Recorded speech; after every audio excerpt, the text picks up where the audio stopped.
Howdy, I'm Corb Lund from the Canadian Rockies. We're here at the Twin Sisters Dance Hall in Blanco, Texas for the Hooey Jambulance Sessions. This song is kind of about my dad. He was a Renaissance cowboy. He was a bulldogger, and a Western artist, and an archaeologist, and a cattleman, but more importantly, he was a large animal veterinarian. And if you're the oldest son of a large animal veterinarian, you deal with a lot of gory stuff you should never see till you're much older. So this song is my way of dealing with it. It's called the Talkin Veterinarian Preg Test Cesarean Section Vaccination Gun Blues in the Key of A.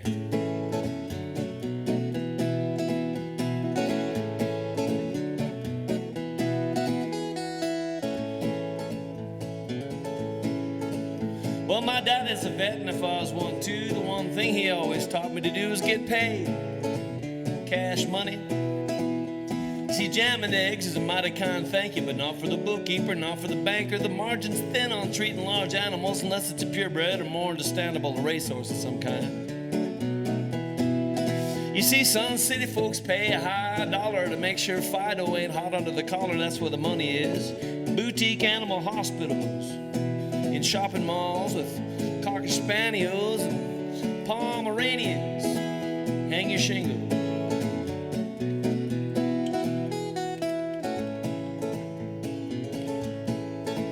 Well, a blind old woman brings in a bird with a busted wing, and somewhere she heard we was good doctors.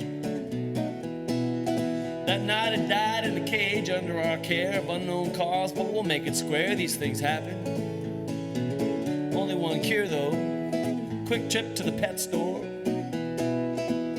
Well, morning come, I didn't want to upset her for her own good, didn't see a need to tell her, well, not only you boys have fixed his wing, it appears as though you've taught him to sing. You are good doctors.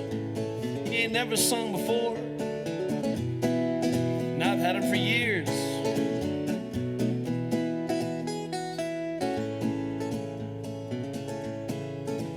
Well, if you've been in the business as long as I have, you begin to consider the plight of the calves. Fun-loving, carefree, frolicking little critters. Well, the first few months ain't all that bad. They never forget the good times they had, but then comes spring and branding time. Stuck in the ribs with a red-hot iron, tag in the ear, shots in the hip, the dehorn pace, and snip, snip, snip. Welcome to the world, little buddy. It's no picnic.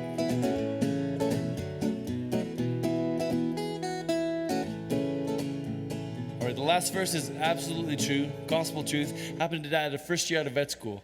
So in southern Alberta, where I'm from, they grow a lot of sugar beets. When sugar beets are mature, they're about the size of a basketball. They're about that big.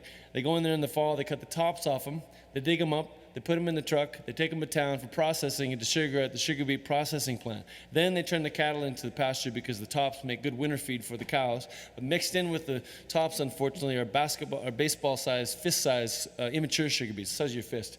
So what happens is the cattle choke on these. The farmer calls the vet at 4 in the morning. The vet goes out there. He's either got to push the thing down the esophagus into the stomach or somehow yank it out of the cow's mouth, or the animal will choke to death on the spot. So having said that, well, I've treated my share of sugar beet chokes. If it gets too bad, you got to cut the throat and salvage the carcass. Dress him out on the spot. This one old steer, he choked real bad. In the corner of the pan, he's mighty mad. I poked at the beet, it wouldn't dislodge. The farmer says, I got a dull knife back at the garage. I said, go get it, we got to save the meat. So we made the jugular cut, steer jumped to his feet, gave his head a shake, and coughed up the beat. Stood there and bled to death in front of his owner. Thank you, Doc.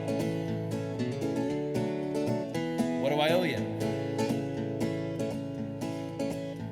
Well, that's how it goes with the sugar beet chokes. Just don't get me started on alfalfa bloats.